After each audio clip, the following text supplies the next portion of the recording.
Hello anime fans. तो आप सबका स्वागत है मेरे इस चैनल पे। और आज हम देखने वाले सोलो लेवलिंग के बिल्कुल एक नए एपिसोड को। तो जिन लोगों ने अभी तक मेरे चैनल को सब्सक्राइब नहीं करा है, चैनल को सब्सक्राइब कर देना और वीडियो को लाइक शेयर भी कर देना। तो लास्ट एपिसोड में हम सभी लोगों ने देखा था जिनवू और आर्किटेक्ट के बीच में फाइट स्टार्ट हो गई होती है। और इस एपिसोड की स्टार्टिंग में हमें मिस्टर वू को दिखाया जाता है जो कि टेंजिन के बाहर आ चुके होते हैं। तभी यहाँ पर हमें पता चलता है उनके पीछे कुछ एलाइट रैंक के हंटर भी होते हैं। और यहाँ पर मिस्टर वू मन ही मन में बोल रहे होते हैं, मैं यहाँ पर बहुत ही मुश्किलों के बाद हंटर गिल्ड से इन हंटरों को यहाँ पर लेके आया हूँ। हालांकि ये लोग इतने काफ़ी नहीं है, मगर फिर भी मेरे को तैयार तो रहना ही होगा। और जैसे ही यहाँ पे मिस्टर वू उन सभी हंटरों के साथ अंदर जाने को तैयार होते हैं, वहाँ पर उन्हें कुछ बहुत ही खतरनाक फील होता है। उन्हें बहुत ही खतरनाक माना एनर्जी फील होती है जिसपे कि वो बहुत ज़्यादा ही हैरान परेशान हो जाते हैं और उनकी बॉडी कांपने लग जाती है। और उनको इतना परेशान देखकर वहाँ पर उनके पीछे सारे हंटर बोलते हैं, मिस्टर वू क्या आप ठीक है? मगर यहाँ पर मिस्टर वू तो कुछ बोल ही नहीं रहे होते हैं। साथ ही में वो मन ही मन सोच रहा होता है, ये इतनी खतरनाक माना एनर्जी आखिर आ कहाँ से रही है। और वहाँ पर वो बहुत ही ज़्यादा परेशान हो गया होता है। तभी यहाँ पर वो अपने पीछे वाले हंटर से बोल रहा होता है, क्या यहाँ पर आसपास कोई मेजर गिल्ड है? जिसपे कि वो हंटर बोलता है, हाँ बगल में ही यहाँ पर हंटर गिल्ड वाले आए हुए हैं। जिसपे कि वहाँ पर मिस्टर वू पूछते हैं, क्या वहाँ पर एस रैंक के हंटर भी हैं? जिसपे कि वो हंटर मिस्टर वू को बताता है, हाँ चॉय चोंग और मिस चाहन भी वहाँ पर हैं और वो हमारे साथ इस रेड में शामिल होने के लिए तैयार हो गए हैं। जिसपे कि मिस्टर वू कहता है, तो फिर जल्दी उनको मैसेज भेजो, हमें उनकी बहुत ज़्यादा ज़रूरत होने वाली है, उनको जल्दी बोलो यहाँ पर आने के लिए। साथ ही में वो सोच रहा होता है, आखिर जिनवू तुम अंदर कर क्या रहे हो, तुम किससे फाइट कर रहे हो? तभी वहाँ पर हमें टेंजन के अंदर का सीन दिखाया जाता है जहाँ पर कि आर्किटेक्ट के वो सारे पंख हाथ में बदल गए होते हैं। तभी यहाँ पर आर्किटेक्ट अचानक से वहाँ से गायब हो जाता है और उसकी स्पीड इतनी होती है कि जिनवू उसे अपनी आंखों से देख ही नहीं पाता है। तभी वहाँ पर वो जिनवू के पास आकर उसे बहुत ही पावर के साथ एक पंच मारता है और जिनवू यहाँ पर किसी तरीके से उसको डॉज तो कर लेता है, मगर यहाँ पर उसकी पावर इतनी ज़्यादा होती है कि वो जिनवू को पीछे वाली दीवार की तरफ फेंक देता है। और यहाँ जिनवू की हालत एक ही पंच में बहुत ज़्यादा ही खराब हो गई होती है। उसकी स्पीड और पावर इतनी ज़्यादा थी कि यहाँ पर उसके मुक्के की गूंज पूरे टेंजिन के अंदर फैल गई थी। और उसकी पावर की वजह से यहाँ पर जिनवू की हालत इतनी ज़्यादा खराब हो गई थी कि यहाँ पर उसके मुंह से खून निकलना स्टार्ट हो जाता है। और मगर यहाँ पर आर्किटेक्ट उस पर दोबारा से अटैक करने के लिए जाता है, मगर यहाँ पर जिनवू किसी तरीके से उसको डॉज कर लेता है। मगर यहाँ पे बस उसके अटैक्स को डॉज करना ही काफ़ी नहीं था, क्योंकि यहाँ पर आर्किटेक्ट के सारे पंख भी यहाँ पर हाथ में बदल गए होते हैं। तो अपने बाकी के हाथों के साथ भी यहाँ पर जिनवू के ऊपर लगातार अटैक कर रहा होता है, मगर जिनवू यहाँ पर उसके सारे अटैक्स को बड़ी आसानी से डॉज कर रहा होता है। जिसपे कि आर्किटेक्ट भी 2 मिनट के लिए शॉक हो जाता है और कहता है, मैंने सोचा नहीं था कि तुम इतने ज़्यादा ताकतवर होगे। मैंने तुमसे जो एक्सपेक्टेशन लगाई थी तुम तो उससे बहुत ही ज़्यादा आगे निकल गए हो। तभी यहाँ पर आर्किटेक्ट जिनवू को खींच कर एक पंच मारता है जिससे कि जिनवू के मुंह से बस खून ही खून निकल रहा होता है। मगर यहाँ पर जिनवू के पास रुकने का टाइम नहीं होता और वो भी खींच कर यहाँ पर आर्किटेक्ट को एक पंच मारता है जिससे कि आर्किटेक्ट वहां से पीछे जाकर अपने घुटनों पर बैठ जाता है और बोलता है, किसने सोचा था मेरे को यहाँ पर एक ह्यूमन से फाइट करने में इतना ज़्यादा मजा आएगा। कितने हजारों साल हो गए हैं और मैंने यहाँ पर फाइट नहीं करी है, आखिरकार मुझे एक तगड़ा अपोनेंट मिल गया। तभी यहाँ पर हमें उसका फेस दिखाया जाता है। जिनवू के बस एक ही पंच से उसके फेस की हालत बहुत ज़्यादा ही खराब हो गई होती है। जिसपे कि वो बोलता है, मैंने सोचा भी नहीं था मेरे को एक ह्यूमन अपोनेंट मिलेगा। और यहाँ पर जिनवू की हालत भी बहुत ज़्यादा ही खराब होती है और जिनवू मन ही मन सोच रहा होता है, इसने मेरे को 101 लेवल पे बुलाया क्योंकि इसने सोचा होगा मैं अभी इतना ज़्यादा ताकतवर नहीं हूँ तो इससे बड़ी आसानी से हार जाऊँगा।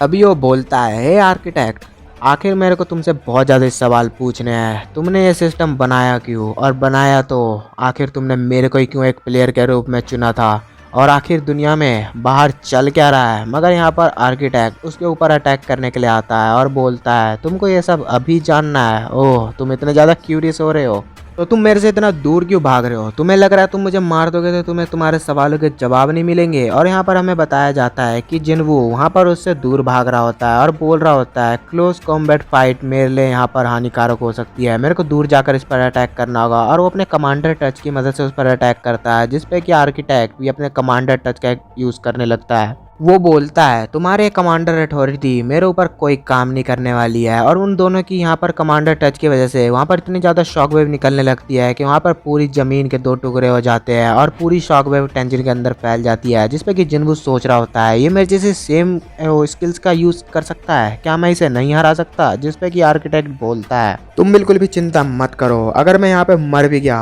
फिर भी तुम्हें तुम्हारे सारे जवाब मिल जाएंगे। और ऐसा बोलते ही वहाँ पर जितने भी वेपन्स होते हैं सबको अपने हाथ में खींच लेता है। वहाँ पर जितने भी छोटी मूर्तियों के जितने भी वेपन होते हैं, यहाँ पर आर्किटेक्ट हर अपने हाथ में एक अलग वेपन को उठा लेता है और साथ ही में बोलता है, तुम्हारे जितने भी सवाल हैं उन सब के जवाब तो मैंने उसी समय उस सिस्टम में डाल दिए थे जब मैंने उसे बनाया था, और तुम्हारे सारे जवाब तो तुम्हारे अंदर ही हैं। जिस पे कि जिन्वू यहाँ पर शॉक हो जाता है और बोलता है, आखिर तुम ये सब कैसे कर सकते हो, तुमने इस सिस्टम को कैसे बनाया, और आखिर तुम मेरे को इतनी पावर कहाँ से दे रहे हो, कैसे दे सकते हो तुम मेरे को इतनी पावर। जिस पे कि यहाँ पर आर्किटेक्ट हंसते हुए बोलता है, क्या मतलब है तुम्हारा, मैं तो यहाँ पर तुम्हें वेसल के रूप में चुनने को भी तैयार नहीं था। मैं तो बस एक आर्किटेक्ट हूँ जिसने इस सिस्टम को बस बनाया है और मेरा सिस्टम बिल्कुल परफेक्ट है। तभी यहाँ पर जिन्वू मन ही मन में सोच रहा होता है, मेरे पास इसके साथ बहस करने के लिए बिल्कुल भी टाइम नहीं है, मुझे इस पर अटैक करना होगा। वहीं दूसरी तरफ आर्किटेक्ट भी उसके ऊपर फुल स्पीड के साथ अटैक कर रहा होता है। साथ ही में आर्किटेक्ट बोलता है, मेरे पास जितना भी टाइम बचा हुआ है मैं उसमें अपनी पूरी पावर लगा दूंगा। और यहाँ सब बोलते ही वो एक खतरनाक अटैक करने लग जाता है। उसके पास जितने भी हाथ और जितने वेपन होते हैं उनसे वो चारों तरफ चारों दिशाओं में अटैक कर रहा होता है। और उसको जिन्वू बड़ी आसानी से डॉज करते हुए मन ही मन सोच रहा होता है, आखिर मेरे साथ हो क्या रहा है, ये सब चल क्या रहा है। मेरे अंदर एक अलग ही स्पार्क जल रही है, मेरे जितने भी सेंस हैं वो और भी ज़्यादा शार्प होते जा रहे हैं। उसके हाथों में जितने वेपन हैं, उसके अलग अलग हाथों में उसके अलग अलग जितने भी वेपन हैं, मैं उन सभी को सेंस कर पा रहा हूँ। साथ ही में मैं ये भी देख पा रहा हूँ कि वो अगला अटैक कहाँ पर करने वाला है। जिन्वू यहाँ पर उसके सभी अटैक्स को बड़ी आसानी से डॉज कर रहा होता है। और वो वहाँ पर सिर्फ डॉज ही नहीं कर रहा होता है, वहाँ पर उसने आर्किटेक्ट के फेस पर एक कट भी लगा दिया होता है। और यहाँ पर हमें पहली बार आर्किटेक्ट डरा हुआ दिखाया जाता है, जो कि सोच रहा होता है, मैं अपनी पूरी पावर का इस्तेमाल कर रहा हूँ, आखिर कैसे कैसे ये मेरे सारे अटैकों से इतनी जल्दी बच सकता है। और ये सिर्फ बच नहीं रहा है, ये धीरे धीरे और भी ज़्यादा तेज होता जा रहा है। तभी यहाँ पर जिन्वू एक लंबी छलांग लगा के अपने डैगर की मदद से आर्किटेक्ट के एक हाथ को काट देता है। जिसपे कि आर्किटेक्ट बहुत ज़्यादा शॉक में हो जाता है और कहता है, मैं अपनी स्पिरिचुअल बॉडी में हूँ और इसने मेरे यहाँ पर हाथ को कैसे काट दिया। और यहाँ पर सिर्फ मेरा हाथ ही नहीं कटा है, मेरे को बहुत ज़्यादा दर्द भी हो रहा है। और वो बोलता है, अच्छा तभी यहाँ पर ऐशबॉर्न ने तुम्हें अपने वेसल के रूप में चुना था, ये सारी पावर तुम्हारे अंदर ही है।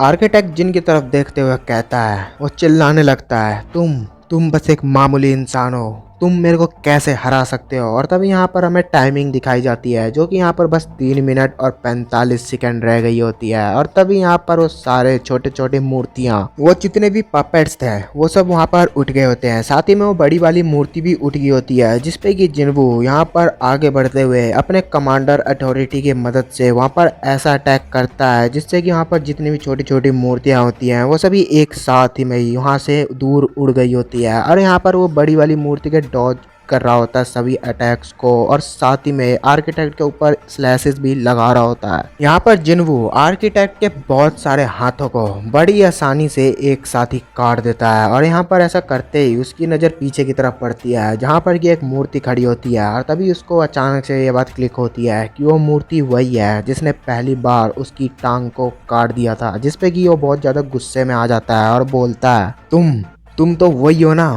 और यहाँ पर जिन्वू एक लंबी सी छलांग लगा के अपने एक ही एल्बो स्ट्राइक में उसके सर को बीच में से ही 2 टुकड़ों में तोड़ देता है। और इस चीज़ को देखकर आर्किटेक्ट बहुत ज़्यादा हैरान हो जाता है और वो जिन्वू की तरफ अटैक करने के लिए जैसे ही जाता है, जिन्वू यहाँ पर एक बहुत ही खतरनाक अटैक के साथ आर्किटेक्ट को हिट करता है। तभी यहाँ पर हमें टाइमिंग दिखाई जाती है, जो कि 2 मिनट कुछ रह गई होती है। और यहाँ पर जिन्वू अपने डैगर को आर्किटेक्ट के गले पे रख के उसके छाती पे खड़ा होता है, जिसपे कि आर्किटेक्ट बोलता है, क्या मैं सच में हार गया। इस पे कि यहाँ पर आर्किटेक्ट जिन्वू की तरफ उंगली करते हुए कहता है, तुम जीत ही गए हो, तो तुम यहाँ पर अब वो सारे सवाल अपने अंदर से ही हासिल कर सकते हो, वो सारा डेटा वो सारी मेमोरी तुम्हारे अंदर ही है। जिसपे कि जिन्वू हैरान हो जाता है और उसके सामने एक विंडो ओपन होती है, जिसपे कि लिखा होता है, क्या तुम अपने पुरानी डेटा मेमोरी को रिस्टोर करना चाहते हो। और जिन्वू यहाँ पर बहुत ज़्यादा हैरान हो रहा होता है और सोच रहा होता है, ये सारी मेमोरी मेरे अंदर ही थी और मेरे को पता भी नहीं था। और वहाँ पर बोलता है, हाँ मैं इसे एक्सेप्ट करना चाहता हूँ। और यहाँ पर जिन्वू के ऐसा बोलते ही वहाँ पर बहुत ज़्यादा रोशनी फैल जाती है पूरे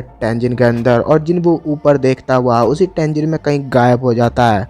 तभी यहाँ पर हमें दूसरे टाइमलाइन या डायमेंशन का सीन दिखाया जाता है, जहाँ पर कि पूरा आसमान पर्पल कलर का होता है और वहाँ पर एक एंजल नीचे की तरफ देख रहा होता है, जहाँ पर कि करोड़ों अरबों की संख्या में बहुत सारे बीस्ट आगे की तरफ बढ़ रहे होते हैं। और ये एंजल कोई और नहीं जिन्बू होता है और वो उन सभी बीस्ट को देखकर कहता है ये तो बहुत ही ज़्यादा है और आखिर ये सब जा कहाँ रहे हैं। तभी यहाँ पर वो सारे बीस्ट ऊपर की तरफ देखने लगते हैं और जिसको देखकर जिन्बू हैरान हो जाता है और वो सोच रहा होता है क्या ये मेरी तरफ देख रहे हैं। तभी वो पीछे की तरफ देखता है और बहुत ज़्यादा ही शॉक हो जाता है, क्योंकि वहाँ पर पीछे बहुत ही बड़े बड़े गेट्स ओपन हो रहे होते हैं। और यहाँ पर जिन्बू मन ही मन में सोच रहा होता है इतने बड़े और इतने सारे गेट्स, साथ ही में इतने खतरनाक और इतने ज़्यादा संख्या में इतने सारे बीस्ट, अगर ये लोग अर्थ पे होते तो यहाँ पर अर्थ पे हमारे ह्यूमन की पूरी ब्रीड ही खत्म हो जाती। लेकिन यहाँ पर जिन्बू पता नहीं क्यों नोटिस नहीं कर रहा होता। ये सारे बीस्ट वही है जिनको जिन्बू ऑलरेडी मार चुका होता है टेंजेंस के अंदर। और तभी यहाँ पर पीछे वो सारे गेट्स ब्रेक होने लगते हैं, जिसमें से कि रूलर्स या फिर एंजल्स बाहर आने लगते हैं। और उनके बाहर आते ही एंजल्स और यहाँ पर डीमंस और बीस्ट इन सब के बीच में फाइट स्टार्ट हो जाती है। और बस यहीं पर हमारे इस एपिसोड की एंड होती है। एक्सप्लेनेशन अच्छी लगी हो तो कमेंट कर देना। मिलते हैं नेक्स्ट एपिसोड में।